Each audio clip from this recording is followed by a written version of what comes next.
Welcome, peeps, to another week. Northwood's News. Coy with Bushwood Tavern here. You don't sound very excited. Carl with a K from Bushwood Tavern. All right, redo it. Let me have another one quick, then I'll be ready.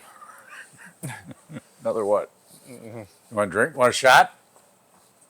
Hope you're doing let's this. Okay, let's go. Come on. All right. Here we go. What do we got this week? Lions Club Flea Market. I don't know if you went by that last week up here by the airport at the park, Manitowish Waters. Oh, yeah? That is on Thursday, and I believe that's every Thursday, but the flea markets have started. Oh, those are fun to go to. You find all kinds of neat little bargains. You never know what you could find there. You're kind of a scavenger. All right. Anyways, and for all you winos, Island City Wine Walk this Friday from 4 to 8 in Minocqua. That ought to be fun. Provided the weather is nice. Let's find out if it is. Go to Jay out on the weather deck. Back on the weather deck, the original weather deck. We're back at Bushwood for this one. Seasonal weather coming up towards the end of the week. After this cool down the previous weekend, even to the point we had frost warnings and all that kind of thing. Love that cool weather. You know, those 90-degree days are for people that just sit around, don't have to accomplish anything. It's going to be hot next week. We're going to get back into the mid-80s. The daytime humidity levels look like they will remain low. A couple observations from around the area, kind of a heads up. We're seeing a lot of dead deer on the sides of the road and a lot of dead snapping turtles, which is a real shame. Pay attention while you're driving. A lot of hazards right now. Fawns running around, turtles laying their eggs, that kind of thing. After that cold weekend with the frost and everything, it seemed to slow that bass topwater bite a bit. Live bait, slip bobbers, and plastics, you're still getting them. They're still going to eat. Just might have to coax them a little more.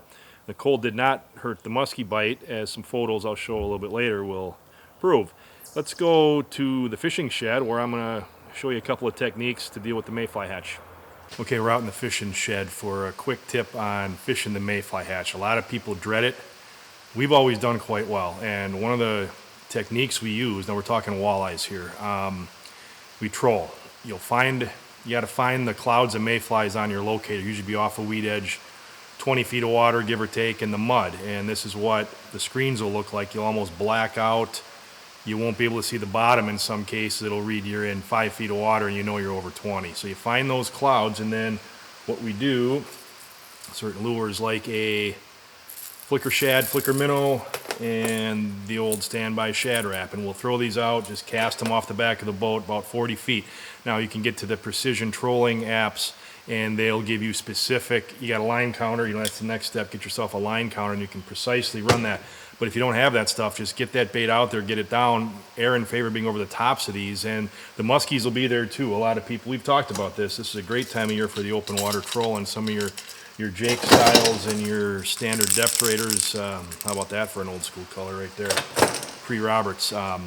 Get out there and move around. You can go bigger than what the hatch is. Don't match the hatch on this one.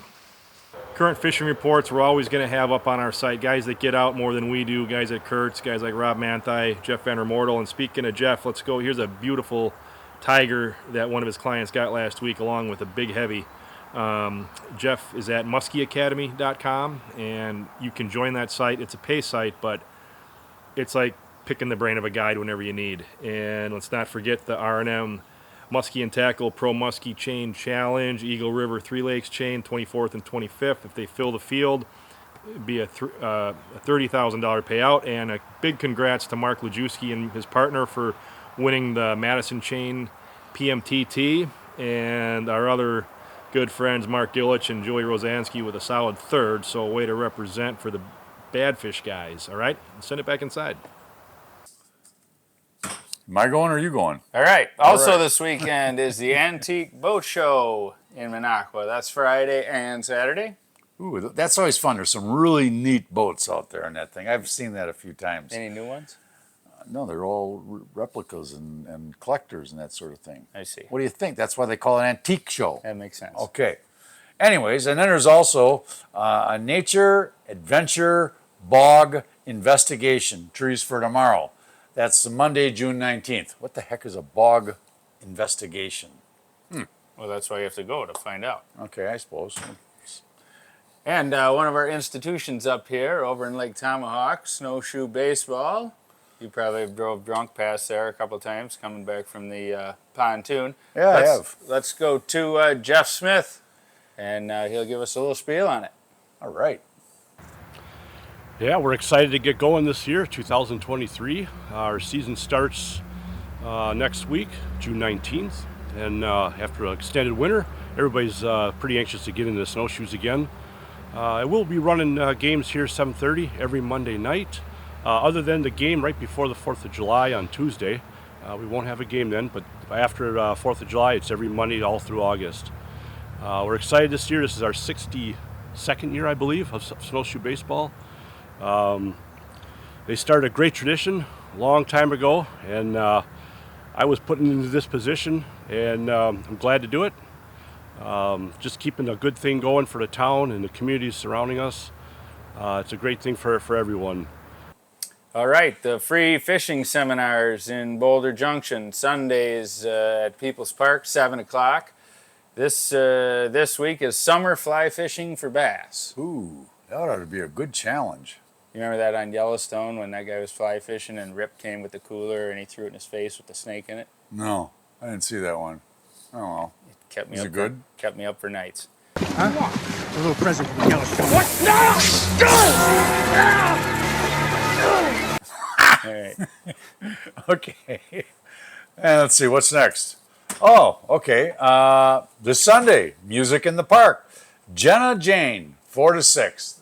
I don't know who she is, but everybody I've heard says she's very, very good. She's great. She was at Shillelagh on Saturday, and me and the family were up there, and I think it's safe to say they enjoyed themselves.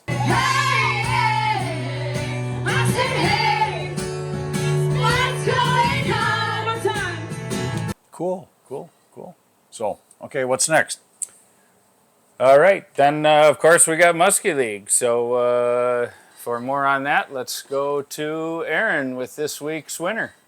Hi everyone, I'm Erin from Bushwood Tavern, and I'm here with the winner tonight, Jameson.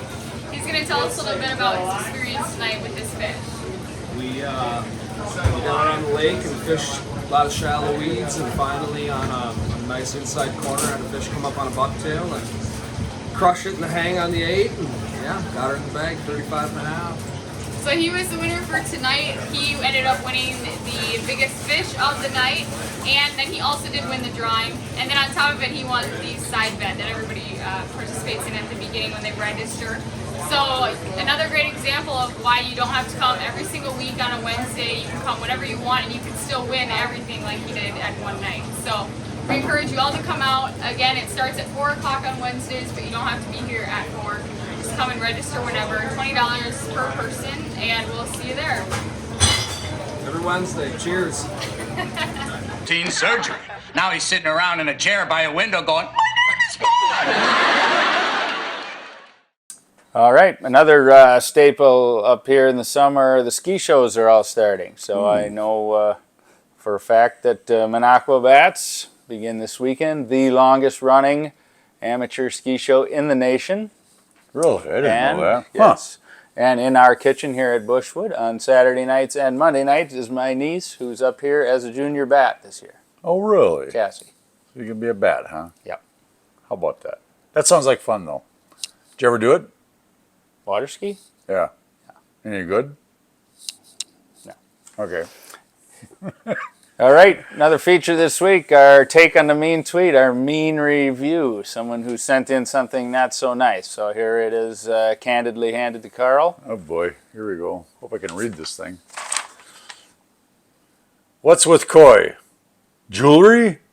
He looks like he should be holding a Bud Light. I was holding, I think that's funny. Yeah, I do. That I was. We're finally out of Bud Light because I have been holding a lot of Bud Lights in the last couple of months because nobody else will order them. Well, So I've been drinking them. I saw a bar. I won't mention the bar, but they were serving Bud Light to a couple of customers. And so I guess it's still out there and it exists. But there are opinions about that, isn't there? They sure are. All right, come Okay. see us. Bushwood, we're open every day, 3 o'clock. Carl's here Tuesday and Wednesday. Yeah. So come and visit. Come on and ask for Coy or my autograph. And See you when we see you. And we'll see our other friends and neighbors, Bar Time Vilas. See who's open and when. And catch you next time. Take care.